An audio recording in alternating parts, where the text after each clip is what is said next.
না, খারাপ হয়ে থাকে না, এইখানে উঠে না এইখানে।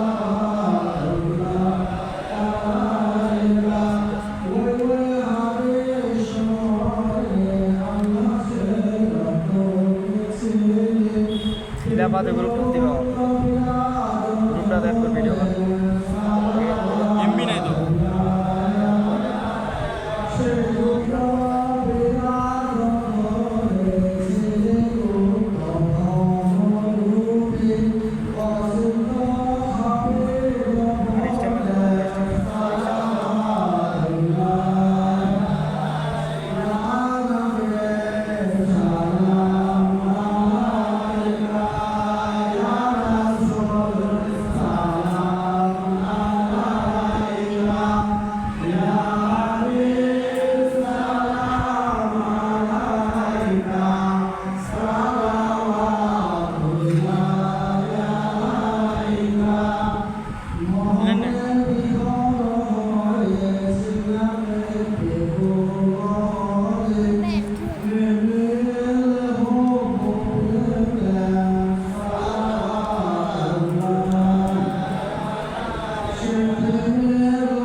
যে মানুষ জন্মগ্রহণ করতেছে আবার মারা যাবে, একটু মাটিতে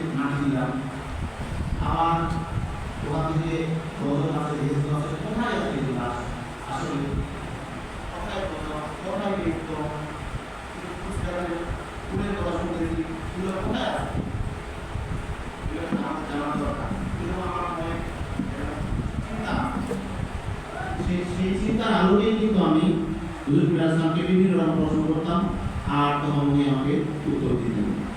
তো আমাদের যে রেখাপুটে গীতিকা, যে গীতিকাটাকে সহজভাবে বোঝার জন্য প্রথম সুলতান আলাইহিস সালাম উনি যে লিখে গেছেন, যে চিত্র আঁকে গেছেন, এগুলো দিয়ে উনি অনেক বুঝাইছেন।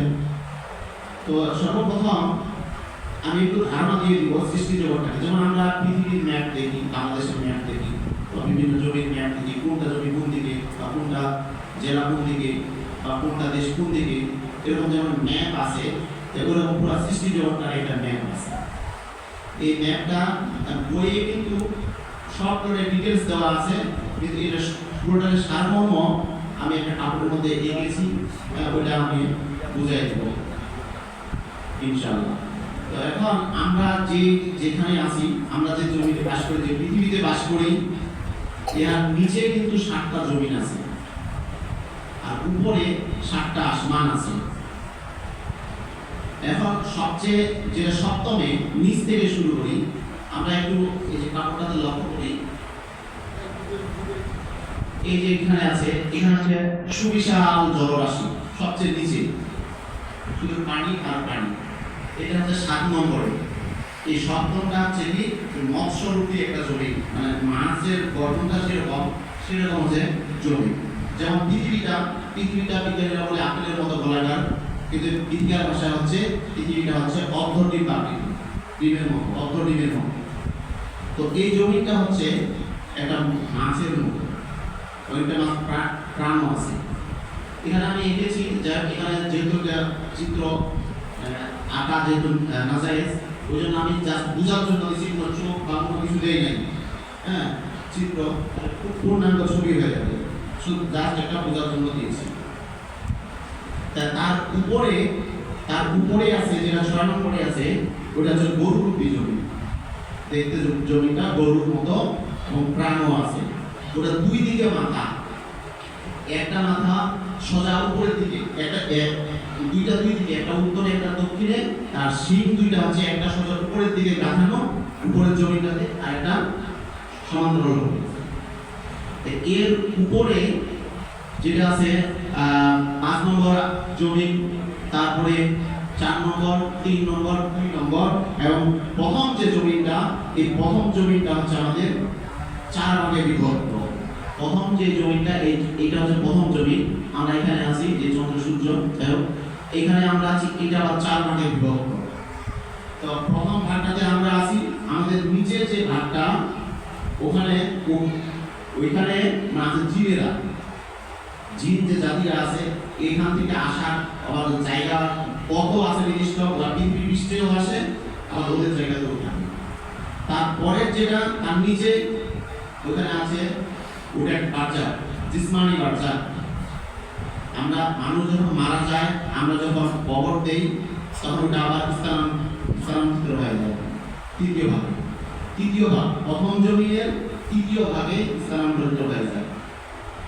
তারপরে চতুর্থ যে ভাগটা আছে, এই চতুর্থ ভাগটাতে আছে যে প্যারাম, কেতি, দেবদূত, দানব, এগুলো নির্দিষ্ট সময় পর পর একটা বেদি আসে, মানুষকে ধরে, আবার একটা বেদির আবার ওদেরও আবার মানে বিনাশ আছে। এক সময় দেখা যায় যে আগে যে রোগগুলো ছিল বর্তমানে ওগুলো দেখা যায় না, আবার নতুন রোগ হচ্ছে, ওখানে থাকে রোগগুলো। আর আমরা আছি এই যেখানে, আমাদের নিচে এগুলা, উপরে হচ্ছে। আমরা যে উপরে যে আসমানটা দেখছি, এই প্রথম আসমানটা 2 ভাগে বিভক্ত। প্রথম আসমান 2 ভাগে বিভক্ত। প্রথম যে ভাগটাতে, ওখানে আছে জীবন মরণ বৃক্ষ, উপরে আছে প্রথম জীবন মরণ বৃক্ষ। এইখানে যতগুলা পাতা আছে, ততগুলা মানুষের নাম আছে। যে পাতাটা যখন ঝরে যায়, তখন তার মৃত্যু হয়। আর ওই গাছের, এই যে গাছটা দেখছেন, গাছের নিচে আজরাইল বসে আছে, আর ওনার কতগুলো সহকারী আছে।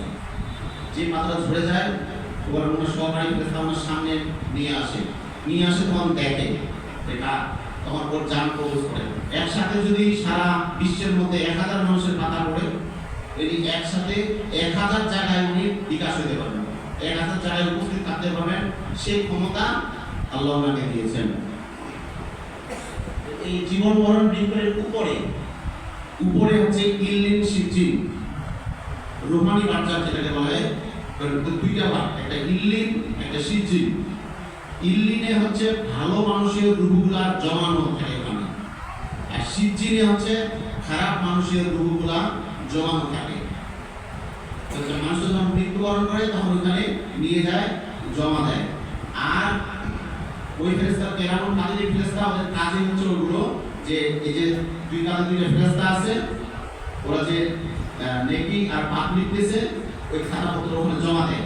তারপর আবার যে কোনো শিশু যদি জন্মগ্রহণ করে তারপর আবার ওদের দায়িত্বে থাকে। এইভাবে ওরা এই কাজেই করে কেরামুল এবং কাতিব ফেরেশতা। তারপরে উপরে যে দ্বিতীয় আসমান, তারপরে তৃতীয় আসমান, তারপর চতুর্থ আসমান। এই চতুর্থ আসমানে একটা সিন্ধুক আছে, সেটা মুসাই সিন্ধুক। যেদিন হযরত ঈসা আলাইহিস সালামকে মারার জন্য শত্রুরা ঘেরাও করছিল, তখন কিন্তু আল্লাহ কি করেছিলেন, ওনাকে উপরে উঠে নিয়ে গেছিলেন। এখনো কি মুসাই সিন্ধুকে এখন উনি ঘুমাচ্ছেন। ঈসা আলাইহিস সালাম উনি দুনিয়াতে আবার আসবেন। যেদিন দজ্জাল আসবে, এই দজ্জালের অত্যাচার যখন বেড়ে যাবে, দজ্জালের অত্যাচারে মানুষ যখন প্রতিষ্ঠিত হয়ে যাবে, তখন ঈসা আলাইহিস সালাম আবার দুনিয়াতে আসবেন। ওই মুসাই সিন্ধুকে করে আসবেন, আসে দজ্জালকে হত্যা করবেন। তো তার চতুর্থ আসমানে এখন উনি ঘুমাচ্ছেন। এখন এখানে হচ্ছে কি যে যখন ওনাকে নিয়ে আসা হয়, উনি কিন্তু ঘুমায় পড়লেন, ওনার রুহটাকে বের করে নিলেন। মানে রুহ তো দুইটা আছে, একটা হায়াতি রুহ আর একটা হচ্ছে ওজুদি রুহ। হায়াতি রুহ যেমন হায়াতি রুহ একবারই বের হবে, ওটা বের হলে মারা যাবে। আর ওজুদি রুহ বের হলে ঘুমায় যাবে, আবার যখন আসে ঢুকবে তখন জাগ্রত হয়ে যাবে। তো উনি কিন্তু ওই ঘুমায় পড়লেন, তারপরে কিন্তু ওনাকে যখন ঢুকানো হলো উনি কিন্তু আর দেখলেন না, সিন্দুকটা কিন্তু দেখলেন না, আবার ওটা নিয়ে চলে গেলেন। আবার যখন আসবেন মুসাইয়ের সিন্দুকটা আবার নিয়ে চলে যাবেন, তারপর উনি জাগ্রত হবেন। তার মানে কি বিশ্বাস হচ্ছে অদৃশ্যের উপর, বিল গাইব বিশ্বাস হচ্ছে অদৃশ্যের উপর। দেখবে তারপর ঈমান আনবে এমন না, অদৃশ্যের উপর বিশ্বাস রাখতে হবে। তাহলে তারপরে পঞ্চম আসমান, তারপরে ষষ্ঠ আসমান এগুলো ফাঁকা আছে। তারপর সপ্তম আসমান, এটা হচ্ছে সপ্তম আসমান। তার উপরে এই সপ্তম আসমান, এখানে একটা মসজিদ আছে, বাইতুল মামুর নামক একটা মসজিদ। এই মসজিদে 70,000 ফেরেশতা নামাজ পড়তে পারে একবার। একদল ফেরেশতা ঢোকে, একদল ফেরেশতা বের হয়, একদল ফেরেশতা ঢোকে, একদল বের হয়, 2 রাকাত শুধু নামাজ পড়ার সময় পায়। তার যেদিন থেকে দুনিয়া শুরু হয়েছে এবং কিয়ামত পর্যন্ত একদল বের হবে, একদল ঢুকবে। যেদিন ওদের নামাজ পড়া শেষ হবে সেদিন কিয়ামত হবে। তাহলে এখন বুঝেন ফেরেশতা কতগুলো। আর এর পাশে আছে ইসরাফিল আলাইহিস সালাম, সিংহা নিয়ে আছে। সপ্তম আসমানে ইসরাফিল আলাইহিস সালাম আছেন সিংহা নিয়ে। যেদিন সিংহা ফু দিলে তো কিয়ামত হয়ে যাবে। এই সপ্তম আসমানের উপরে আছে 70,000 হিজাব। এক একটা হিজাব যেমন প্রথম আসমান থেকে দ্বিতীয় আসমানের দূরত্ব যত, দ্বিতীয় আসমান থেকে তৃতীয় আসমান যত দূর, ওরকম একটা পর্দা, তারপর 2টা পর্দা, 3টা পর্দা, এরকম করে 70,000 পর্দা আছে। তাহলে কত ঊর্ধ্বে আছে, কত ঊর্ধ্বে। তারপর আছে বিশাল দর্পণ, দর্পণ মানে আয়না। এই বিশাল দর্পণ, তারপরে আছে আপনার এই যে কুরসি, হারিফ, কুরসি, গালিচা, তারপরে এই যে সিদরাতুল মুনতাহা উপরে। এই সিদরাতুল মুনতাহার 3টা মঞ্চ আছে, 3টা মঞ্চ আছে। দূর থেকে মঞ্চগুলো ছোট করে রাখা হয়েছে। তো তারপর আরো কাজ করলে ভালো হইতো। আমি তো সময় পাইনি, এটা 3 দিন ধরে কাজ করছিলাম। হ্যাঁ, আরো সময় দিতে হবে এটাতে, তারও আগানো যাবে। ভবিষ্যতে আমি আরো চেষ্টা করবো। এই 3টা মঞ্চ আছে। তারপরে আছে চিত্রা বৃক্ষ আর লৌহ কলম। এই লৌহ আছে একটা বোর্ডের মতো আছে, একটা কলম। যেদিন যে শিশুটা জন্মগ্রহণ করে তার ভাগ্যে কি হবে, সারা জীবনে কি করবে, কবে মৃত্যুবরণ হবে, কবে কি হবে, সব কিন্তু ওখানে লিপিবদ্ধ করা আছে এই লৌহ কলমে। এখানে। আর এই যে সিদ্রা মঞ্চ, প্রথম মঞ্চ, তারপর দ্বিতীয় মঞ্চ, তারপর সিদ্রা মঞ্চ, ঠিক আছে? এই মঞ্চে আল্লাহ এই যে যেদিন মুহাম্মদ সাল্লাল্লাহু আলাইহি ওয়াসাল্লামের জন্ম হয় সেদিন আল্লাহর আরশ ছেড়ে এই সিদরাতুল মুনতাহায় দাঁড়ায় পড়েছিলেন আর মুহাম্মদ সাল্লাল্লাহু আলাইহি ওয়াসাল্লামের প্রতি দরুদ পাঠ করেছিলেন।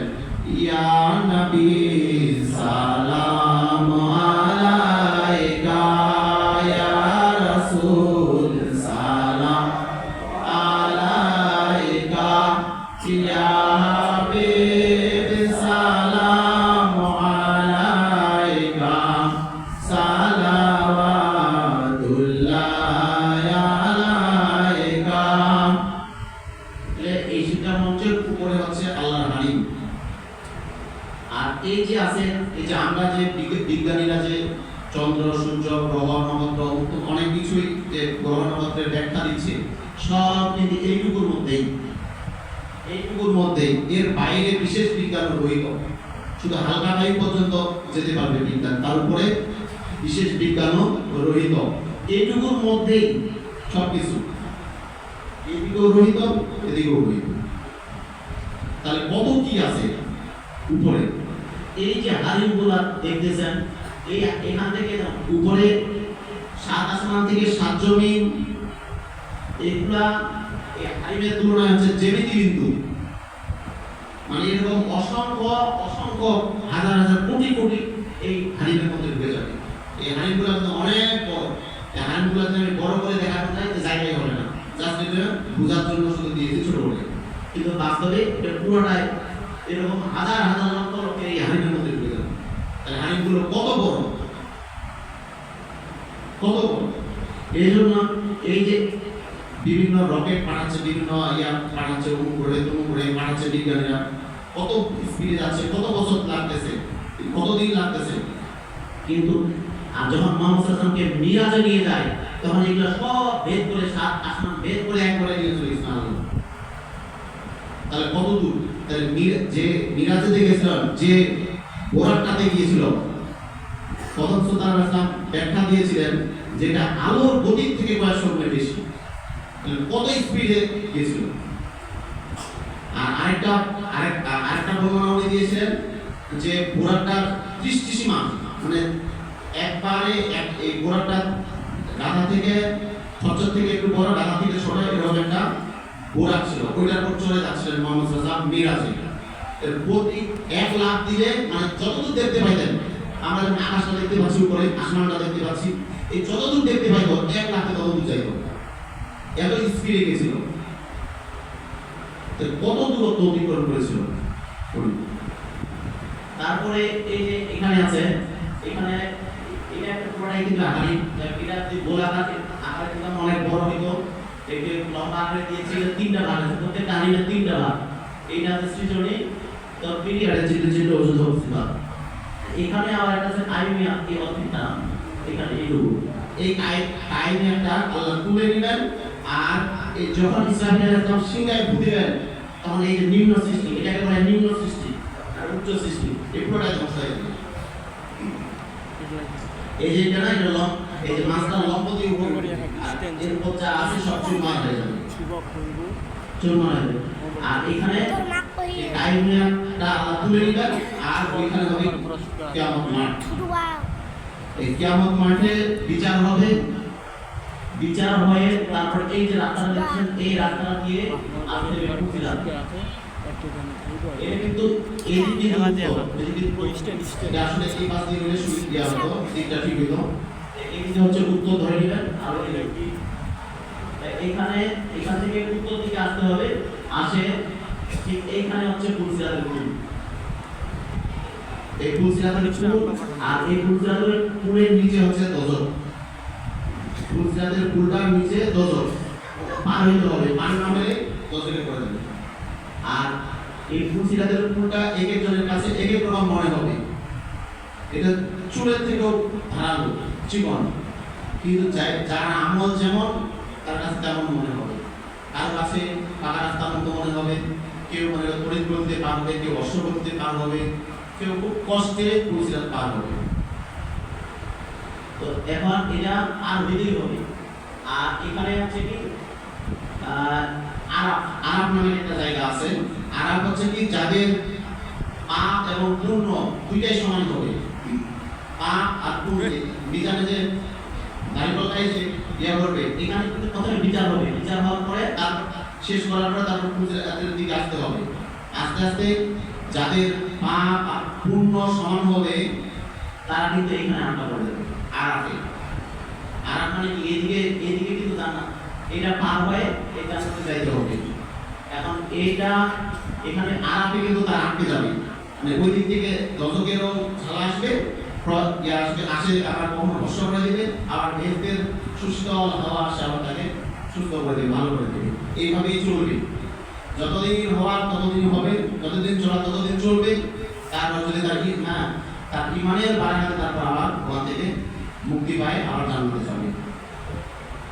তো তারা দশটি নিজের তারা এক এক সময় পর্যন্ত দশকে থাকবে।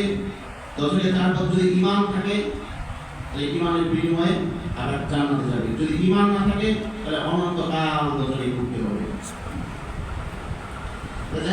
এই একটা মানুষ যখন দীর্ঘদিন থাকে, অসুস্থ অবস্থা থাকে, তখন কিন্তু তার কিছু পাপ ঝরে যায়। আল্লাহ যে আদম আলাইহিস সালামকে তৈরি করেছেন, অতি যত্নে, অতি নিখুঁতভাবে। আল্লাহ কিন্তু একটা মানুষকে এত সহজে দোজখে দিতে চাইবেন না। আল্লাহ কিন্তু মানুষটাকে বাঁচাতে চাইবেন। যখন কিছু মানুষ আছে যে তাদেরকে আবার দুনিয়াতে দুঃখ কষ্ট দিলেন, দুঃখ কষ্টের পায়াটাতে আল্লাহ পরকালে মর্যাদা বাড়াই দিবেন। হ্যাঁ, আবার অনেকে অসুস্থ অবস্থায় ভুগতেছেন, তার পাপ সময় ধরে যায়। এখন মনে হতে পারে যে মুহাম্মদ সাল্লাল্লাহু আলাইহি ওয়াসাল্লাম তো অসুস্থ হয়েছিলেন, দুঃখ কষ্ট বালা মুসিবত পড়েছিলেন, তাহলে উনার কি পাপ ছিল? এই কথা বলা যাবে না, বলেই মানতে হবে না। কারণ উনি হচ্ছে রাহমাতুল্লিল আলামিন, উনি হচ্ছে সর্বোচ্চ মর্যাদা পাবেন। সেই গুণের মর্যাদা বেহেশতের সর্বোচ্চ মর্যাদা থাকছে। এই কারণে উনার মত পাবে। যদি কোনো মানুষের পাপ থাকে পাপ ঝরবে, যদি পাপ না থাকে তাহলে পূর্ণ হবে, মানে মত পাবে, পরকালে মত পাবে। এই জন্য পরকালে সর্বোচ্চ মর্যাদায় উনি থাকবেন, লুগায় রুবিয়া। আর ওই জন্য সর্বোচ্চ দুঃখ কষ্ট উনি ভোগ করেছেন। মুহাম্মদ সাল্লাল্লাহু আলাইহি ওয়াসাল্লাম এক অসুস্থ অবস্থায় পড়ে আছেন, জ্বর। তখন এক সাহাবী বলতেছেন, ইয়া রাসূলুল্লাহ সাল্লাল্লাহু আলাইহি ওয়াসাল্লাম, আপনারও জ্বর হয়? আপনি তো আল্লাহর নবী, আপনারও জ্বর হয়? তোমাদের যা হয় তার থেকে 10 গুণ বেশি আমার হয়। তখন সাহাবীরা বলতেছেন, ইয়া রাসূলুল্লাহ সাল্লাল্লাহু আলাইহি ওয়াসাল্লাম, যে পরকালে যে আল্লাহ আপনাকে সর্বোচ্চ মর্যাদা দিবে এই জন্যই কি? হ্যাঁ, এই জন্য। যাই হোক, যদি কেউ যে কষ্টে ভোগে তাহলে কিন্তু তাকে তার সম্পর্কে খারাপ মন্তব্য করা যাবে না। এরপরে মৃত্যু কষ্টটা আছে। মৃত্যু কষ্টের সময়ও কিন্তু অনেকের পাপ চলে যায়। তারপর আবার কবরে যে শাস্তিটা হয় এটা ইকাবি শাস্তি বলে, ওটা কিন্তু আযাবই না। আযাব হচ্ছে আল্লাহর ক্রোধ থেকে সৃষ্টি রাগ। আর যেটা হচ্ছে কবর, সেটা হচ্ছে আযাব না, ওটা হচ্ছে ইকাব হচ্ছে আল্লাহর সংশোধনীয় ধমক, আল্লাহর ধমক থেকে সৃষ্টি। একটা বাচ্চাকে যখন যদি দুষ্টামি করে ধমক দেয় না, ওটা না রাগ না, ওটা ধমক সংশোধন হওয়ার জন্য।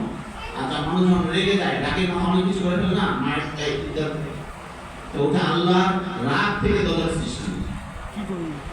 এই যে কবর যখন দজকে যাবে তখন কিন্তু শান্তিটা কন্টিনিউ চলতে থাকবে। যখন কবরে থাকবে তখন কখনো আযাব হবে, ইকাব হবে, কখনো বন্ধ থাকবে। বিশেষ দিনে ঈদের মিলাদুন নবীতে আযাব মুক্ত থাকে, আবার বিশেষ দিনে মুক্ত থাকে। কিন্তু যেটা দজকে সেটা ইসলামে কন্টিনিউভাবে চলতে থাকে। কারো কিন্তু এই যে কবরের ইকাবিটা দিয়েও কিন্তু শেষ হয়। যাদের হয় না তাদের কিন্তু আবার কি হয় যে হাসরের মাঠে বিচার হবে, এই যে শাস্তি সূর্যের নিচে নেমে আসবে, এটা দিয়েও কারো কিন্তু মোচন হতে যায় পাপ। আবার যাদের হয় না তাদের আবার এই যে ফুলসিরাত পার হইতে কষ্ট হয়। এখন এই যে মাকামে মাহমুদে মুহাম্মদ সাল্লাল্লাহু আলাইহি ওয়াসাল্লাম গিরে যাবেন বারবার, খালি ইয়া উম্মতি বলবেন, আমার উম্মতকে রক্ষা করুন। তখন আল্লাহ বলবেন, হে আমার হাবিব, আজকে কি চাইতেছেন চাহেন, যাহা চাহেন তাহাই দেব।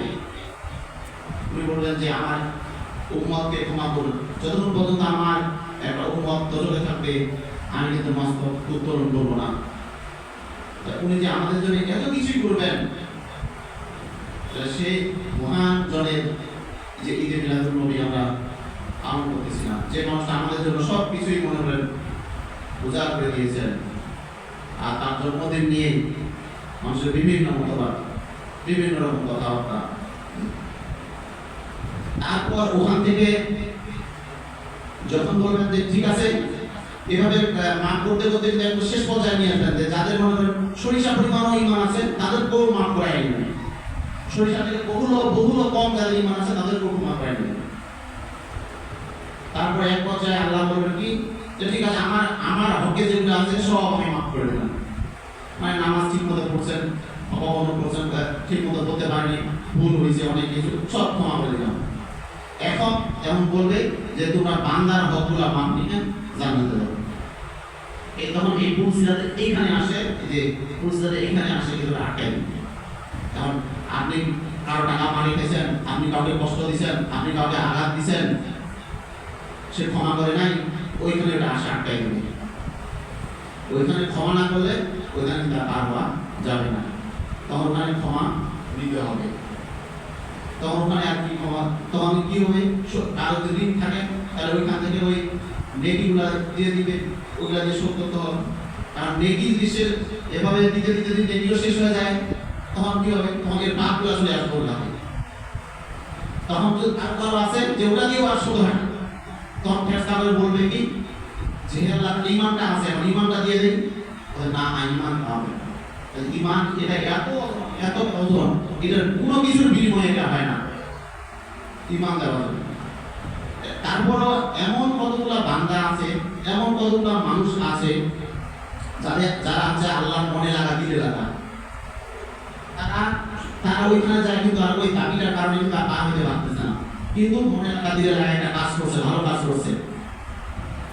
আল্লাহ কোনো নবী রাসূলকে বা ওলিয়াউলকে বা বুজুর্গকে তারপরে কোনো খলিফাগণকে বা সহযোগিতা করছেন, কিন্তু এর কারণে পার হতে পারতেছে না, কিন্তু আল্লাহ চাচ্ছে ওনাকে জান্নাতে নিয়ে যাইতে। তখন আল্লাহ কি করবেন, যে বেহেশতের সবচেয়ে ছোট যে বেহেশতটা ওটা তার সামনে তুলে ধরবেন, তুলে ধরে তখন দেখে অবাক হয়ে যাবে, এত সুন্দর কি একটা জিনিস। তখন বলবে আল্লাহ যে যদি তাকে ক্ষমা করা হয় তাহলে এটা দান করে দেওয়া হবে, তখনই কিন্তু ক্ষমা করে দিবে ওটার জন্য, ওটা থেকে বিমোহিত হয়ে যাবে। তা আল্লাহ দেখেন, আল্লাহ কিন্তু একটা মানুষকে এত সহজে দোজখে দিতে চাইবেন না, বিভিন্নভাবে বাঁচাতে চাইবেন। তাহলে তার জন্য এই যে আল্লাহর হাবিবকে বা আল্লাহর ওলি আউলিয়াকে বা খলিফাগণকে সহযোগিতা করেছেন বিভিন্ন কারণে, তার দ্বারা পার হয়ে পার হয়ে যাওয়ার পরে এরা জান্নাতে প্রবেশ করবে। ইয়া নবী সালাম আলাইকা, ইয়া রাসূল সালাম আলাইকা, ইয়া হাবিব সালাম আলাইকা, সালাওয়াতুল্লাহ আলাইকা। এইগুলো হচ্ছে আমাদের এই যে 27 থেকে 7 জমিনের বর্ণনা আমি দিলাম। কারণ এইগুলোর উপরে তাহরিমগুলো আছে, তাই না? এখন যখন আমাদের যে মিলাদ শরীফটা, এই মিলাদ শরীফটা শুরু হচ্ছে কানাল্লা থেকে, মানে এগুলো যখন কোনো ছিল না, এগুলো কোনো কিছুই নাই, কোনো কিছুই নাই, কোনো কিছু সৃষ্টি নাই, তখন এই যে এখানে হচ্ছে যে কানাল্লা, এইখানে এগুলা কিন্তু এগুলা থেকে অসংখ্য গুণে পড়ে, অসংখ্য গুণে পড়ে, কিন্তু জায়গার অভাবে ছোট করে দেখানো হয়েছে। এখানে হচ্ছে আল্লাহ, শুধুই আল্লাহ, এগুলো কিছুই নেই, শুধুই আল্লাহ আর ধন। এখন কি কানাল, এটাকে আমরা বলি কানাল্লাহ, শুধুই আল্লাহ, তার সাথে কোনোই ছিল না, কিছুই ছিল না। আর মুহাম্মদ সাল্লাল্লাহু আলাইহি ওয়াসাল্লাম বলেছেন আমি ছিলাম গোপন ধন, আনা নূরুল্লাহ, আমি আল্লাহর নূর। এখানে তাহলে মুহাম্মদ সাল্লাল্লাহু আলাইহি ওয়াসাল্লাম কে, কোথায় ছিলেন, কোনোই নাই, কিছুই নাই এদিকে। তো এক সময় এই ধনের মধ্যে, মানে মোহাম্মদ, ধন বলতে মুহাম্মদ সাল্লাল্লাহু আলাইহি ওয়াসাল্লাম, এই ধনের মধ্যে তখন কি হলো, একটা সৃষ্টি করার ইচ্ছা হলো, মানুষ হইল। যে আমি সৃষ্টিতে যাব, সৃষ্টি করব। তখন আল্লাহ কিন্তু চান, আল্লাহ কিন্তু ধনকে এত পরিমাণে ভালোবাসেন, মানে ধনকে ছাড়তে চান না, আমরা যেভাবে আছি এভাবেই থাকবো। তখন ধন কিন্তু সৃষ্টিতে যাবে, সৃষ্টি করবে। তখন এর অনেক ব্যাখ্যা আছে, তো সংক্ষেপে বলি। তখন এখান থেকে ধন বিচ্ছেদ হয়ে চলে আসলেন এদিকে যখন বিচ্ছেদ হয়ে চলে আসতেছেন, তখন আল্লাহ কিন্তু পিছনে ছুটতেছেন ধনকে ধরার জন্য, যে আমরা এইভাবেই থাকবো। যখন এইভাবে আসলেন, তখন আবার এখানে আসে, আবার ধন দেখতেছেন যে আল্লাহ পিছনে আসতেছেন, তখন কিন্তু আবার ধন ওই পাশে ঘুরে গেলেন। এই জন্য এই মুখোমুখি হয়ে গেলেন, এটাকে আনন্দিত বলা হয়। আর দ্বিতীয় বলা হয় যে শুনো শুনো কানাল্লাহু বিরাজমান, শুধুই আল্লাহ আর নয় নয়, বিরাজমান ও বিরাজমান, অনন্তর পরিচিত হইতে আবেগমান। আর আমি পরিচয় দিবে, আমরা এইভাবে থাকবো না, আমরা সৃষ্টি করবো, আমাদের পরিচয়টা জানুক মানুষ। অনন্তর পরিচিত হইতে আবেগমান, আর আবেগে আবেগে প্রেম উছলনে, ঢাকনি ছাড়িয়ায় বিরাজমান ও বিরাজমান। আল্লাহ এবং ধন যে কেমন ছিলেন, কোনো ঢাকনি ছাড়া। একজন আমরা কোনো কিছু ঢাকায় রাখি, কোনো একটা বস্তু দিয়ে ঢাকায় রাখি, এরকম ঢাকন নাই। কেমন যেমন দুপুরবেলা যেমন সূর্যটা হয়, এই সূর্যটার তাপে, সূর্যটার প্রভাবে সূর্যের গোলকটা আমরা দেখতে পাই না। সকালবেলা কিন্তু দেখতে পাই, দুপুরবেলা দেখতে পাই না। এরকম আরেকটা সহজভাবে বলা যায় যে যেমন চিনি আর পানি একসাথে মিক্সচার করলে যখন চিনিটা গলে যায়, চিনিটা কিন্তু দেখা যায় না, কিন্তু চিনিটা আছে, আমরা দেখতে পাই না। ওই জন্য আমাদের গজলগুলোতে বলা হয় ওইভাবে কিন্তু আল্লাহ এবং ধন একসাথে ছিলেন, কিন্তু দেখা যায় না। ওই জন্য গজলটাতে বলে যে প্রকার সর্বত মাঝে থাকে চিনি অতি গোপন, আল্লাহ রাসূল প্রেমধন, আল্লাহ খালিফায়ে প্রেমধন। এই বিজ্ঞানের যে জ্ঞান যদি না থাকে, তাই এই গজলটাকে মানুষ বুঝতে পারবে না। এইগুলা কিন্তু অনেক উচ্চ স্তরের মানে বিষয়, যেগুলো সহজে বোঝা যায় না। তারপরে এখানে আসে অনেক কিছু বলছেন, যে প্রবোধ সান্ত্বনা দিয়েছেন, আমি যাব, আবার আপনার মাঝে ফিরে আসবো। তারপরে এই প্রবোধ কহিয়া অনেক কিছু আছে, এগুলোতে আরো বিস্তারিত ব্যাখ্যা আছে, যে আমরা যেগুলো ওই হাদিস সমর্থে, আমরা যে কিছুক্ষণ আগে যে মিলাদটা শুনলেন, ওই হাদিস সমর্থে আল্লাহ ছিল, তুমি ছিলে, দীপ্তগুপ্ত বিরাজ ধরে, ওইখানে আল্লাহ ছিলেন এবং মুহাম্মদ সাল্লাল্লাহু আলাইহি ওয়াসাল্লাম ছিলেন, এই জন্য মিলাদ এটা বলা হয়। সেই গুপ্ত বিরাজ ধরে ছিল গুপ্ত ধনরূপে, অচিন্ত খাপি গোপনে, মানে এমন ভাবে গুপ্ত ছিল, অচিন্ত মানে চিন্তার বাইরে, জ্ঞানের বাইরে, বিবেকের বাইরে যেভাবে ছিলেন, আমরা এগুলো আমাদের জ্ঞানের বাইরে। তারপর উনি ওখানে পুরো এক হাদিস রচনা করিলেন, পুরো এক হাদিস রচনা করিলেন। ইয়া নবী সালাম আলাইকা, ইয়া রাসূল সালাম আলাইকা, ইয়া হাবিব সালাম আলাইকা, সালাওয়াতুল্লাহ আলাইকা। মোহনে বিভোর হয়ে চীনাতে বেকুল হলে নেমে এলে ভব্য প্রেমে, মানে চীনা দিতে পরিচয় দিতে বেকুল হয়ে গেছে, সে প্রেমের উদ্বেলনে সৃজনে নামিয়া এলে, প্রকাশিলে ওয়ালা হতে আল্লাহ হতে, মানে বিচ্ছেদ হয়ে প্রকাশিত, প্রকাশিলে চীনা দিতে নিজেকে অনিজ ওয়ালাকে, নিজেকে উপর চীনা দিবেন, সৃষ্টিতে আসে, আবার ওয়ালাকে মানে আল্লাহর পরিচয় দিবেন, অধর সালাওয়াতুল্লাহ আলাইহি। প্রকাশিয়া বিরাজিলে, রচিয়া সমুখ নায়ে ওয়ালায়ে বিরহেছে। এখন কি ওই যে হাদিস রচনা করলেন, সমুখ নাই, না পরিসরে, গীতিকার ভাষায় না পরিসরে হারিমে রচিয়া মধ্য রচনে বিরাজমান বিরাজমান। ওই কথাটা এখানে বলতেছে এখন যে প্রকাশিয়া বিরাজলে রচিয়া সম্মুখ নাই, না মানে মানে কোনোই নাই, কিছুই নাই, কোনো কিছু সৃষ্টি নেই, কোনো কিছু নেই, কোনো কিছুই নেই। ওই না পরিসরে ব্যাপারীর রচনা করলেন আর ব্যাপারীদের রচনের মধ্যে দেশে বিরাজ করিলেন।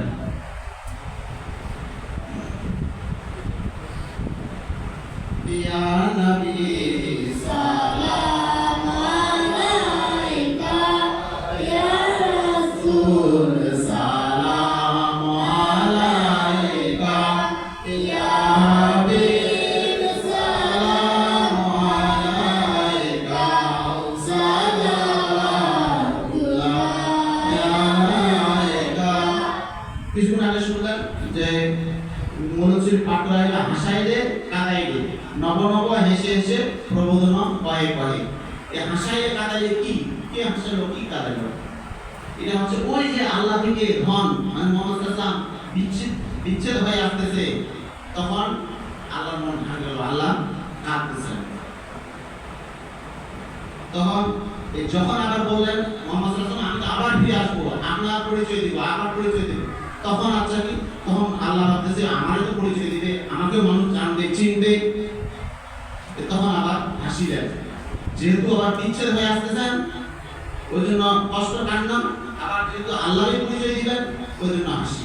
ওই জন্য বলা হয় হাসাইলে কাদাইলে নব নব হেসে হেসে প্রবোধন কয়ে কয়ে, মানে প্রবোধ সান্ত্বনা দিচ্ছেন সাল্লাল্লাহু আলাইহি ওয়াসাল্লাম। হেসে হেসে কেঁদে কেঁদে কয়ে কয়ে কয়ে অলক্ষিতে নেমে এলে, মানে আল্লাহদের পিছনে আসতেছিলেন। তখন আবার কি মোহাম্মদ সাল্লাল্লাহু আলাইহি ওয়াসাল্লাম মানে তখন অলক্ষিতে মানে আমরা যখন লুকায় চলে আসি না ওই টাইপের, যেন আমাকে দেখতে না পায়, আল্লাহকে দেখতে পারেন, আল্লাহ তো সবই দেখেন। জাস্ট এগুলো শুধু মারিফত দানের উদ্দেশ্যে ব্যবহার করা হয়েছে এই কথাগুলো, সৃষ্টিটাকে সৃষ্টির ভাষায় বোঝানোর জন্য।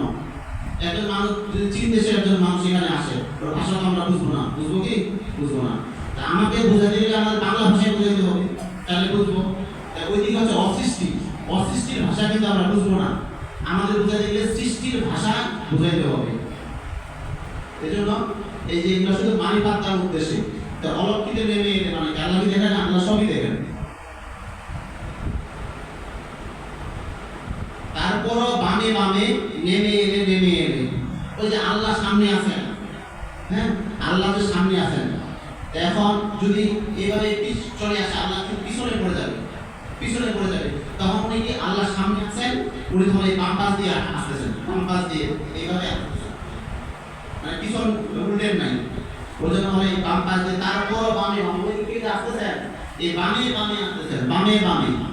ওই জন্য মূলত বলা হয় তারপরও বামে বামে নেমে এলে হারিমো হারিমো বাদে, আসতেছেন আর হারিম বাঁধতেছেন, হারিম বাঁধতেছেন, আসতেছেন আর হারিম বাঁধতেছেন, হারিমো হারিমো বাদে সাল্লাল্লাহু আলাইহি।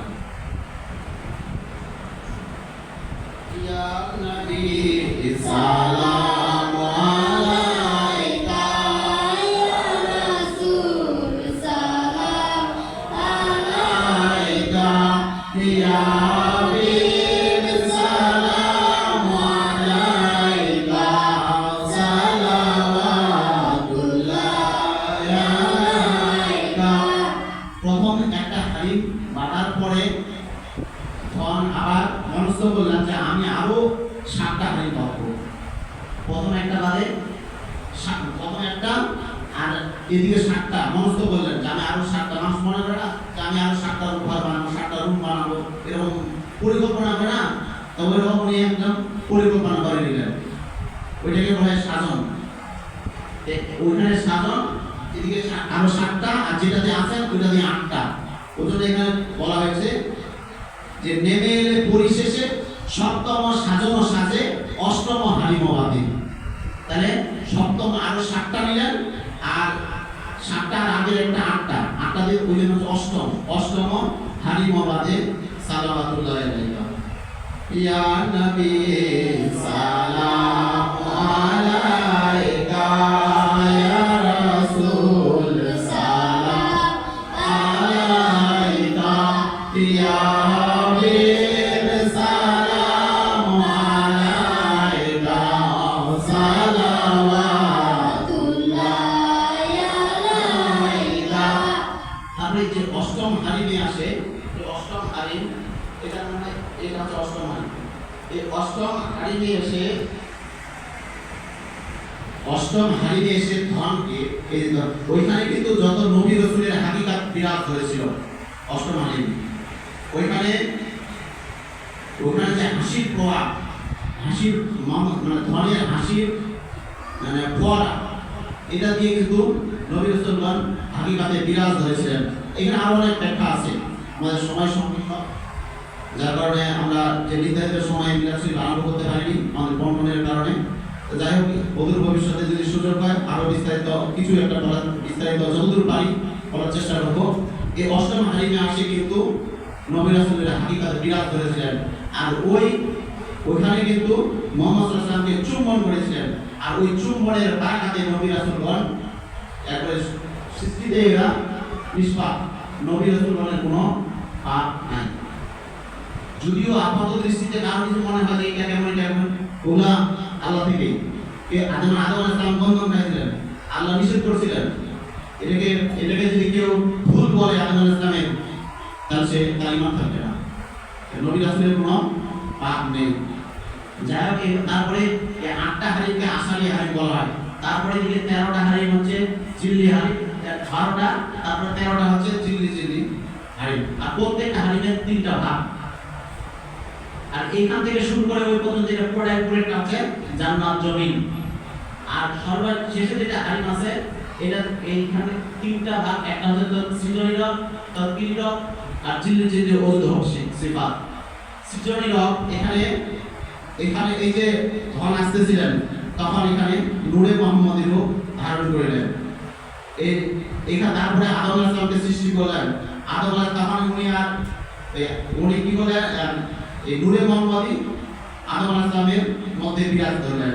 আদম আলাইহিস সালামকে যখন সৃষ্টি করলেন, আদম সৃষ্টির কাহিনী অনেকেই জানেন, মোটামুটি ভাবে কম বেশি সবাই জানেন। আদম আলাইহিস সালামকে যখন সৃষ্টি করা হয়, এই যে মাটিটা নিয়ে আসা হয়েছিল, ওটা 10 মাস 10 দিন কম 2000 বছর ওই মাটিটাকে ভূমি করানো হয়েছিল। তারপরে আদম আলাইহিস সালামকে সৃষ্টি করলেন, সৃষ্টি করে আদম আলাইহিস সালামকে শুকাইলেন, তার মধ্যে রূহ ঢুকাইলেন। তারপরে ওনার পুরুষাঙ্গ তৈরি করা হয় না। তাহলে তারপর বেহেশত থেকে পোশাক নিয়ে আসলেন, পোশাক পরাইলেন, আর আল্লাহ বললেন পুরুষাঙ্গ হয়ে গেল। কারণ আল্লাহ বলতেছেন যে আমি সৃষ্টি করলাম কিন্তু আমি দেখলাম না।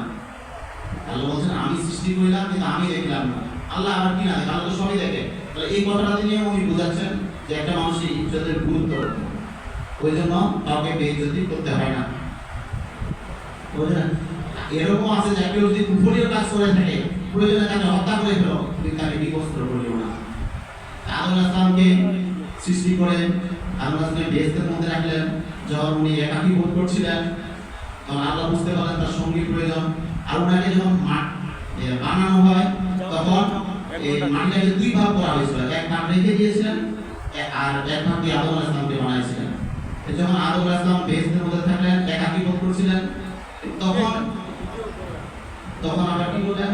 হাওয়া আলাইহিস সালামকে সৃষ্টি করলেন। আদম আলাইহিস সালাম বেহেশতে ঘুমায় গেলেন, তখন আল্লাহ কুদরতিভাবে ওনার যে বাম পাদরটা, নিচের পাদরটা কেটে নিলেন, অর্ধেকটা কেটে নিয়ে ওই যে মাটির মধ্যে মিশাই দিলেন। মিশাই দেওয়ার পরে হাওয়া আলাইহিস সালামকে তৈরি করিলেন। হাওয়া আলাইহিস সালামকে তৈরি করার পর কিন্তু শুকাইলেন না, অগ্নি রূহ ঢুকাই দিলেন। আদম আলাইহিস সালামকে শুকাইছিলেন, হাওয়া আলাইহিস সালামকে শুকাইলেন না, অগ্নি রূহ ঢুকাই দিলেন। এই কারণে এই যে শুকাইলেন না, যে নরম থাকলেন, এই কারণে মেয়ে মানুষের শরীর হচ্ছে নরম আর পুরুষ মানুষের শরীর হচ্ছে শক্ত।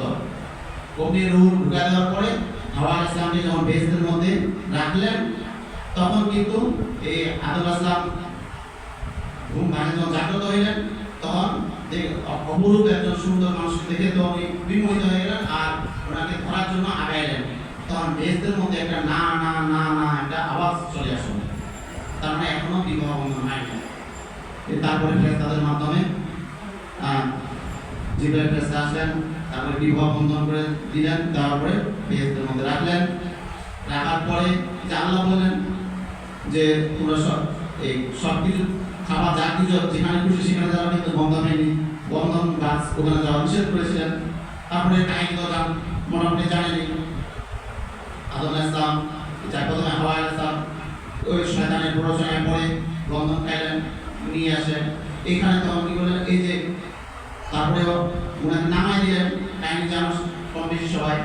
এই যে দুনিয়াতে নামাই দিলেন, এই নূরে মোহাম্মদ যখন ওনার মাঝে চলে আসলেন, মানে যে সৃষ্টিতে যাবেন ধন, এই ধন কিন্তু চলে আসলেন আদম আলাইহিস সালামের মাঝে। এই আদম আলাইহিস সালাম তারপরে এই যে আদম আলাইহিস সালামকে তো যখন সুবন ছাড়ে নূরে মোহাম্মদী প্রকাশ করেছিলেন, ফেরেশতারা বিমোহিত হয়ে গেছিলেন, সিজদা করেছিলেন, এই কাহিনী তো জানি সবাই। তারপরে মিলাদ শরীফে এবারে নূরে মোহাম্মদী স্থানান্তরিত হয়ে থাকলেন মহান মহান জনের নির্মজায়।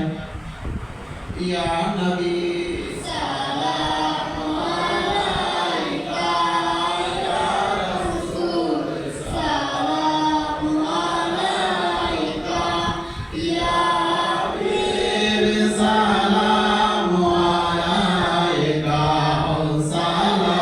সালাতুল্লাহ আলাইকা।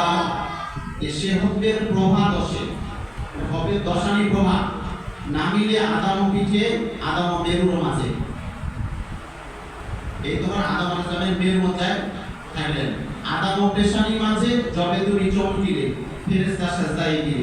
এই যখন আদম আলাইহিস সালামের মেরুর মধ্যে আছেন, সুবহান ছাড়া যখন কপালে প্রকাশ দিলেন, ফেরেশতারা বিমোহিত হয়ে গেলেন, বিমোহিত হয়ে সিজদা করিলেন। আজাদের মৃত্যু পরে, আজাদের পরে ইবলিস হয়ে যায়। এই যে আজাদে কিন্তু অনেক দিন আল্লাহর ইবাদত বন্দী করেছেন, দীর্ঘদিন ফেরেশতাদের সর্দার ছিলেন, তারপরেও কিন্তু কি হয়ে গেলেন, ইবলিস হয়ে গেলেন। তাহলে এই যে বড়, তাহলে এই যে তার একটাই ইয়া ছিল দোষ, অহংকার।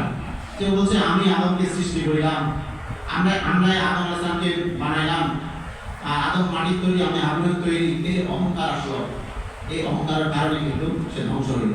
ওই জন্য মনে অহংকার আনা যাবে না। আল্লাহ বলছেন অহংকার হচ্ছে আমার চাদর, যারা এটা নিয়ে টানাটানি করে তাদেরকে আমি ধ্বংস করে দিই। যে কারো যে আমাদের এলাকা থেকে কারো বেশি টাকা পয়সা হয়, তার সাথে কথাই বলা যায় না, তো অহংকার, এই অহংকার করা যাবে না। কেউ যদি একটু লেখাপড়ায় শিক্ষিত হয়েছে, হয়ে গেছে অনেক কিছু, কেউ যদি একটু অর্জন করছে, অনেক কিছু হয়ে গেছে, এরকম একটা ভাব থাকে, এটা করা যাবে না। অহংকার বলে মানে পতন নিশ্চিত। আল্লাহ নিজে বলেছেন অহংকার আল্লাহ চাদর, মানে আপনার কেউ যদি আপনার শরীরের কাপড় নিয়ে টানাটানি করে, তাহলে কিভাবে কত টানাটানি হবে, ঠিক তদ্রূপ আল্লাহ চাদর দিয়ে যদি কেউ টানাটানি করে, আল্লাহ তাকে ধ্বংস করে। তাহলে এই অহংকারটা আনা যাবে না, এই অহংকারের কারণে সে ধ্বংস হয়ে গেল। বর্তমানে অনেক আলেম ওলামা আছে, হ্যাঁ, আলেমগুলাও অহংকার করতেছে। এই অহংকারের কারণে এই জন্য বলছে যে হুকুম যুকুম নামে একটা দোজক আছে, দোজকের একটা নালা আছে। রাসূল সাল্লাল্লাহু আলাইহি ওয়াসাল্লাম বলেছেন যে তোমরা ইহা থেকে মাফ চাও, ক্ষমা চাও। তো এটা তখন রাসূল সাল্লাল্লাহু আলাইহি ওয়াসাল্লামকে জিজ্ঞাসা করতেছে, ইয়া রাসূলুল্লাহ সাল্লাল্লাহু আলাইহি ওয়াসাল্লাম, এটা আবার কি? এটা দোজকের একটা নালা। বলছে এটা এমন ভয়ঙ্কর, অন্যান্য দোজকগুলো দেখে তার ভয় পাবে। বলছে এখানে কে প্রবেশ করবে? বলছে রিয়াকারী, অহংকারী আলেমগণ। তার মানে ও দেখতে শুনতে অনেক বড় বলে না, সেদের জান্নাতি এটা বলা যাবে না। এই সাধারণ মানুষের মধ্যেও অনেক বেহেশতি মানুষ থাকতে পারে, যে কিছুই জানে না, কোনো কিছু জানে না, সেও হয়তো বেহেশতি হয়ে যেতে পারে। এখন এই যে মনে করেন বান্নদরজা যখন আলোকিত হয়ে যায়, তখন কিন্তু সে জান্নাতি হয়, পূর্ণ যখন আলোকিত হয়ে যায়। এরপরে যে যত অর্জন করতে পারে, 70, 75, 76 অনেক কিছু পাইতে পারে, যে যত পাবে তত বড় বেহেশত। এই যে এই দিক থেকে অর্জন কিন্তু এই দিক থেকে শুরু হবে। যে যত অর্জন করবে সে তত বেহেশত পর্যন্ত যাবে, একদম। আর শুধু পুরো একে যাবে, লুকিয়ে শুরু। কিন্তু বাকিরা গমনীয় অধিকার পেতে পারবে যারা মনে লাগা দিলে লাগা। এইরকম অর্জন করতে হবে। এমন একটা মানুষ মনে করেন 70 অর্জন করেছে, তার কিন্তু ভুলও থাকতে পারে, হ্যাঁ। আমরা কিন্তু তার ভালো দিকগুলো আলোচনা করবো, খারাপ দিকগুলো না। একজন মানুষের ভালো দিকগুলো আমরা কিন্তু উল্টাটা করি। একটা একটা মানুষ একটু দোষ পাইছেন ওইটা নিয়ে খালি আলোচনা। আমি যে আমার যে ভুল হবে এমন তো না, এমন তো কোনো কথা না, আমারও ভুল হবে। একটা মানুষ যদি 100 মার্কের পরীক্ষা হয় 33 পারে পাস করে, তারপরে যদি 60 70 80 পাইছে এই ক্লাস পায়, তার মানে কি 100 মার্কের পরীক্ষা দিয়ে 20 যদি সে ভুল করে 80 পাইছেও যদি এ ক্লাস পায়, ভালো রেজাল্ট করে, তারও তো ভুল হবে, তাই না? তার মধ্যে কিছু ফেল করছে, ফেল না। একটা মানুষ যদি ভুল ত্রুটি পান, পুরো নিয়ে সমালোচনা করেন না, শুধরে দেন, কিন্তু সমালোচনা করেন না, ক্ষমা করেন, এই ক্ষমা সুন্দর দৃষ্টিতে দেখেন। আমরা তো ফেরেশতা না যে আমাদের ভুল হবে না, ভুল করতে হবে। তওবা, ভুল যদি হয় আর কি, ভুল যদি হয় তাহলে তওবা করতে হবে। আল্লাহ তওবাকারীকে পছন্দ করেন, ক্ষমা চাইতে হবে। কিন্তু যারা ভুল করে আবার ক্ষমা চায় না, তারা অহংকারী, তারাই হয় দোষী। ইয়া নবী সালামু আলাইকা, ইয়া রাসূল সালামু আলাইকা, ইয়া হাবিব সালামু আলাইকা, সালাওয়াতুল্লাহ আলাইকা। ওই যে আদম পাঁচটা কাটতে যে হাওয়ার মাটির মধ্যে বিস্তৃত করে দিয়েছিলেন, ওই কোনো হাদিস শরীফে বর্ণিত আছে যে মেয়ে মানুষ হচ্ছে বাজর থেকে সৃষ্টি, আর কান থেকে সোজা করতে দেয় না, ভেঙে দেয়। প্রস্তুতি করে থাকে, তাকে আঘাত না করে বোঝাই ঠিক করেন। এই হাদিসটা দিয়ে এটা বোঝানো হচ্ছে। আর যে যার বাজর দিয়ে তৈরি হয়েছে আখিরাতে তাকেই পাবে। একজন মানুষের যদি 3টা 4টা দিন যার বাজর দিয়ে তৈরি তাকে সামনে পাবে, সেই আর দেশের মধ্যে যে ভোর গেলে থাকবে, তার শুধু আনন্দ দেওয়ার জন্য থাকবে, কিন্তু মেলামেশার জন্য থাকবে না। মেলামেশা শুধু স্ত্রীদের দ্বারাই হবে, আর অন্য কারো দ্বারা না। তাহলে এই ক্ষেত্রে মোটামুটি এই সৃষ্টিটাকে ঘটনা। তারপরে বলা হয়েছে যে ভাসিল তরণী জবে লুকিয়া বিরাজেছিলে নূহের মেরুর মাঝে। তারপরে আদম আলাইহিসসালামের পরে নূরে মুহাম্মদ চলে আসলো। নূহ আলাইহিসসালামের মধ্যে যখন ভাসতেছিল তখন তো ডুবে যাওয়ার কথা ছিল, কিন্তু নূরে মুহাম্মদ প্রকাশ দিলেন, ইয়ার দ্বারা কিন্তু নৌকা জল প্লাবনে ডুবে যায় না। তারপরে ইব্রাহিম আলাইহিস সালামকে আগুনে যখন ফেলে দিলেন, তখন ওই নূরে মুহাম্মদ সাল্লাল্লাহু ওই প্রকাশ দিলেন। প্রকাশ দেওয়ার পরে আর ওনাকে জ্বালাইতে পারল না। তারপরে জবাব করার জন্য ইসমাইল ইসলামকে নিয়ে গেলেন, নূরে মুহাম্মদ আবার হয়ে স্থানান্তরিত হয়ে গেলেন। তারপরে যাহার নূরের সৃষ্টি এগুলো, তিনি সে বিদ্যমান থাকে, সেখানে কি আর কাটতে পারে? কাটতে পারবো না। এই হচ্ছে এইভাবে নূরে মুহাম্মদ স্থানান্তর হইতে থাকলেন। শেষে 13 শাবান রাত্রিতে আব্দুল্লাহ আলাইহিস সালামের কাছ থেকে মা আমিনা আলাইহিস সালামের কাছে চলে আসলেন। তো প্রতিটা মানুষ সৃষ্টি কিন্তু হয়েছে কি 2টা বীজ, বাপের আর মায়ের 2টা বীজ। কিন্তু মুহাম্মদ সাল্লাল্লাহু আলাইহি ওয়াসাল্লামের 3টা বীজ ছিল, একটা নূরে মুহাম্মদি, একটা বাপের, একটা মায়ের। এই জন্য উনি আলাদা, মহামানব, অতি মানব। ইয়া নবী সালাম আলাইকা,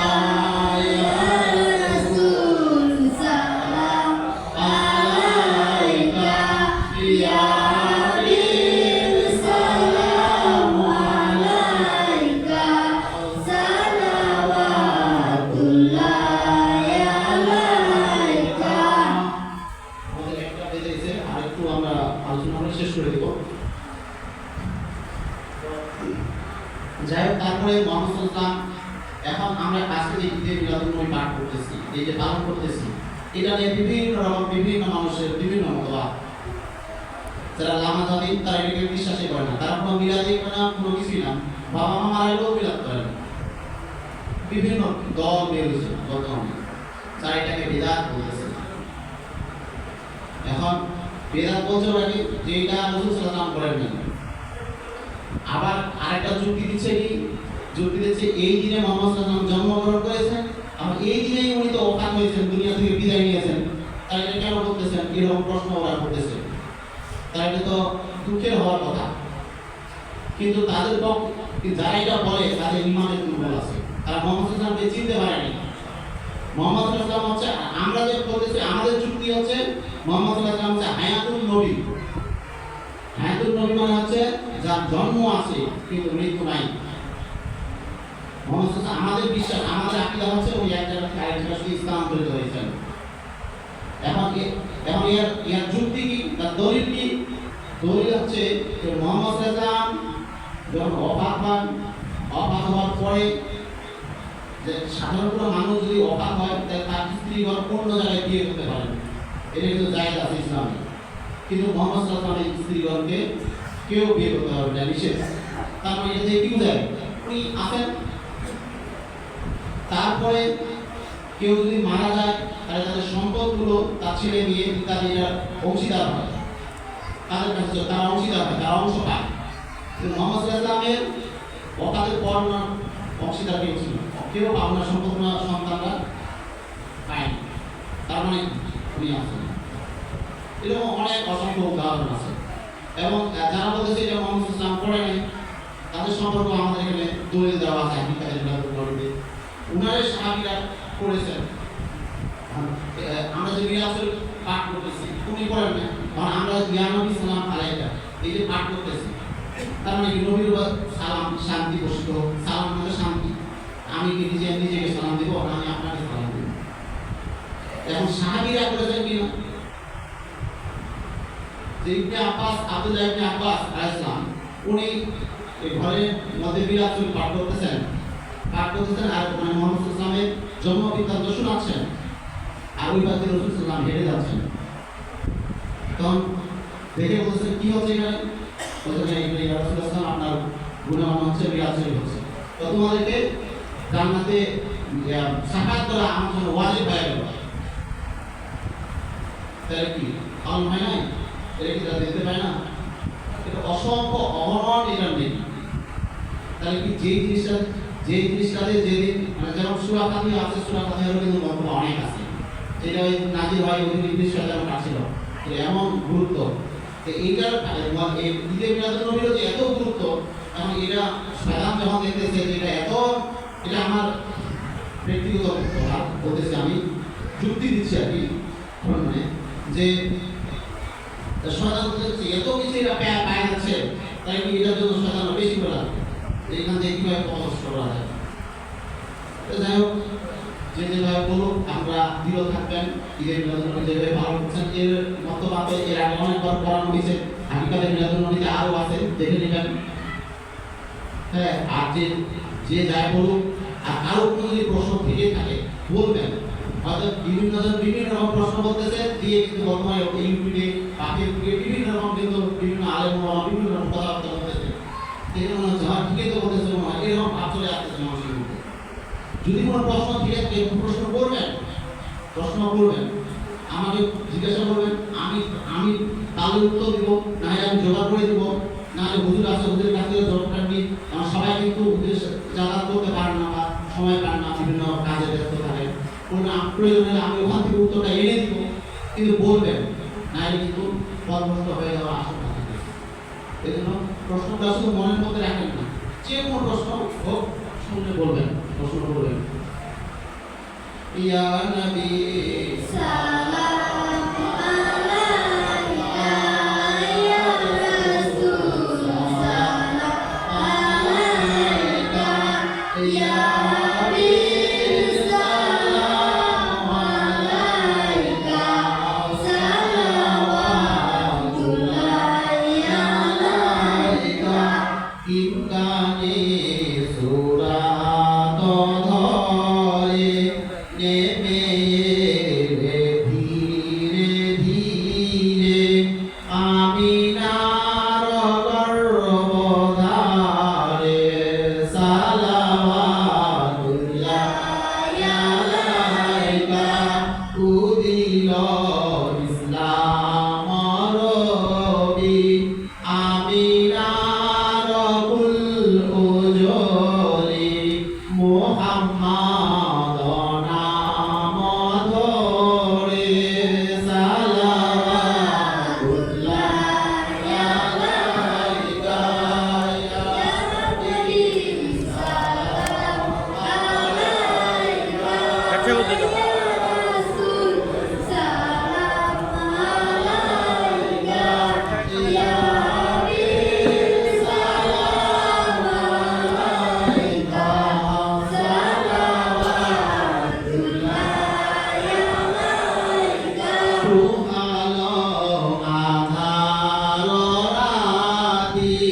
ফুটিল আলোক হাতি বাজিল প্রেমের বাঁশি সালাওয়াতুল্লাহি আলাইকা ইব্রাহিম के तुम गुल आंबिया सब जिसके बुलबुल पोरे शोर गुल पोरे गुल সালাওয়াতুল্লাহি আলাইকা हमारी में धूम पड़े से सब आला में धूम छूटे से खुशी की अजबे उठेरी से सालावातुल्लाहि अलैका आरुष पुरुष सब से सिदराह तोरु सब नाची से सब नाची से सब गुली से सालावातुल्लाहि আলাইকা এই যে হাড়িগুলো দেখতেছেন যেদিন মোহাম্মদ সাল্লাল্লাহু আলাইহি ওয়াসাল্লাম জন্মগ্রহণ করেন ওই যে হাড়ি নেই সবখানে ধূপ পড়ে গিয়েছিল খুশির আত্রেও খেলতেছিল এই যে আরশ কুরসি দেখছেন এই আরশ কুরসি সব ধূপে ধ্বংস পড়ে গিয়েছিলেন আরশ কুরসি সব নাচতেছিল খুশিতে সিদ্ধাবৃক্ষ খুশিতে দুলতেছিল ইয়া নবী সালামু আলাইকা ইয়া রাসূল সালামু আলাইকা ইয়া হাবিব সালামু আলাইকা সালাওয়াতুল্লাহি আলাইকা हो आगे दुलारे तुम ही हो आगे प्यारे खुदाई खुद की अधूरे সালাওয়াতুল্লাহি আলাইকা तुम ही हो महबूब इलाही आशिक तुम पे सब खुदाई सब खुदाई बादशाही সালাওয়াতুল্লাহি আলাইকা आइशी खुशी की फुवारे भेसेছে आलम के बुके ফুরগুলাম নাচি সে শৌকে সালাওয়াতুল্লাহি আলাইকা খুশির দুলন জবে ছুইল আবালাবে বেদিন কাফির লাইনে সালাওয়াতুল্লাহি আলাইকা পাইল না যাত সেদিন আজাব হইতে বেদিন লোভিল রামাতুল্লাহিন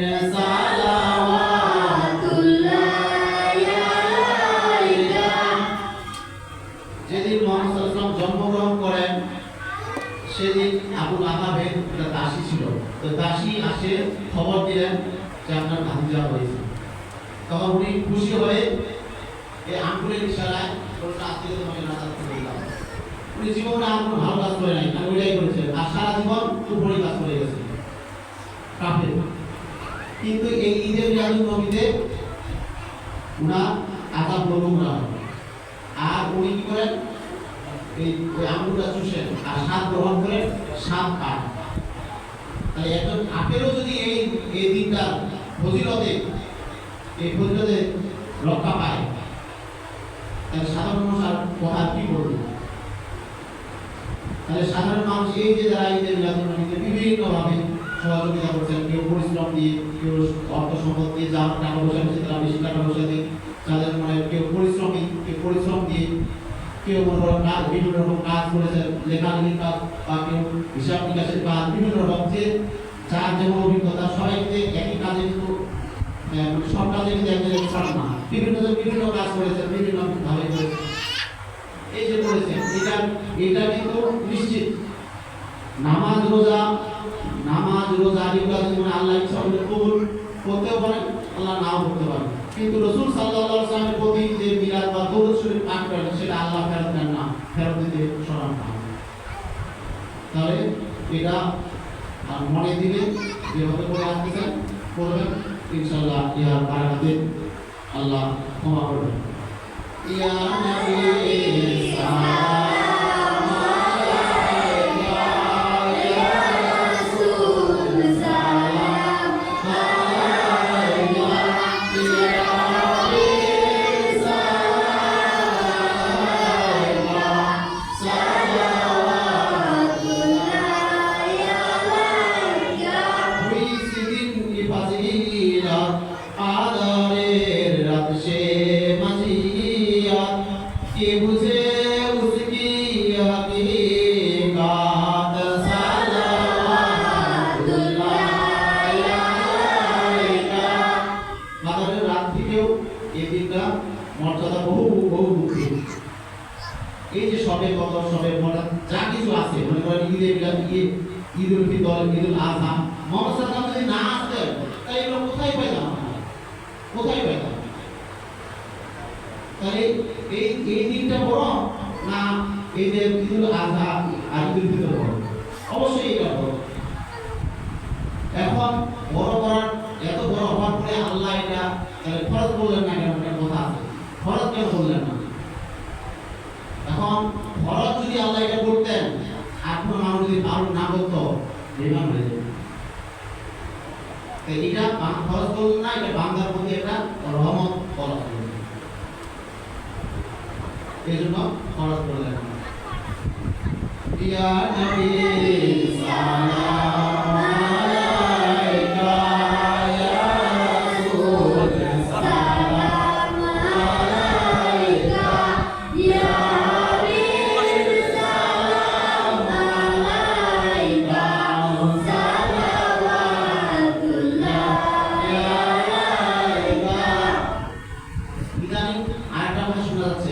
যে এই যে জন্ম উৎসবগুলো হচ্ছে, ওরা বলতেছে কি এটা খ্রিস্টান থেকে এসেছে, ওই খ্রিস্টানরা কেক কাটা, জন্মদিন পালন করো, এরকম কিন্তু বিভিন্ন রকম কথা বলে আছে। এখন ঠিক আছে, ওরা করতেছে জন্মদিন, ওদের বলার ধরন আর আমাদের ধরন দিয়ে হিন্দুরাও প্রার্থনা করে।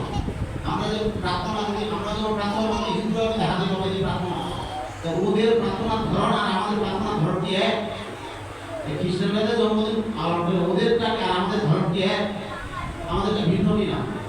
তাহলে ওদের সাথে আমাদের তুলনা করতে হবে না। এরকম অসংখ্য মন গড়া আমরা কথাবার্তা বলে থাকি, এগুলোতে নাম দিবেন না। ইয়া নবী সালাম আলাইকা, ইয়া রাসূল সালাম আলাইকা, ইয়া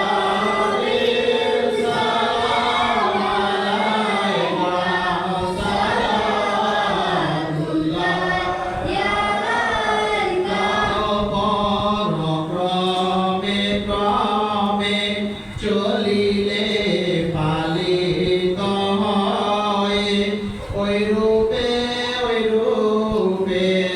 সালাওয়াতুল্লাহি আলাইকা। চলনে ক্রমে চলিলে পোষিত হয়, মাহবুবী পোষণ ক্রমে সালাওয়াতুল্লাহি আলাইকা।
আমাদের যেহেতু ওয়াজ মাহফিল হয় না, আমাদের এই মিলাদ শরীফটাকে আমরা ওয়াজ মাহফিলের মতো করে বড় করবো, হ্যাঁ। আপনি যদি কোনো মানুষের মনে করেন যেহেতু 15 দিন মিলাদ করে, আমরা এটা মনে করেন যে আমাদের ওয়াজ মাহফিল, ঠিক আছে? আমরা 15 দিন করে ছোটো ছোটো বলতে হলে থাকে একটা দিন, বুঝলেন? হ্যাঁ, আসেন বলেন, হ্যাঁ মিলাদ করেন, মিলাদ করেন, একদম মিলাদ বাড়ি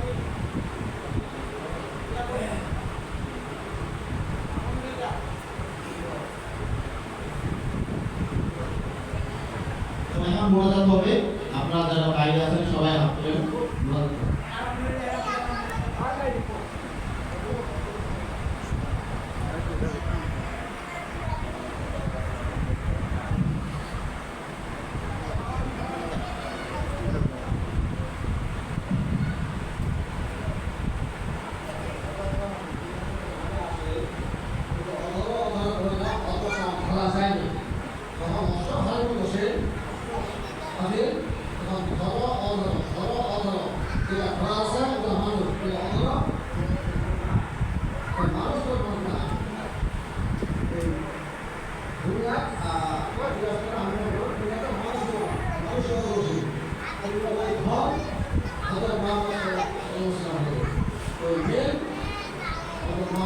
Amen.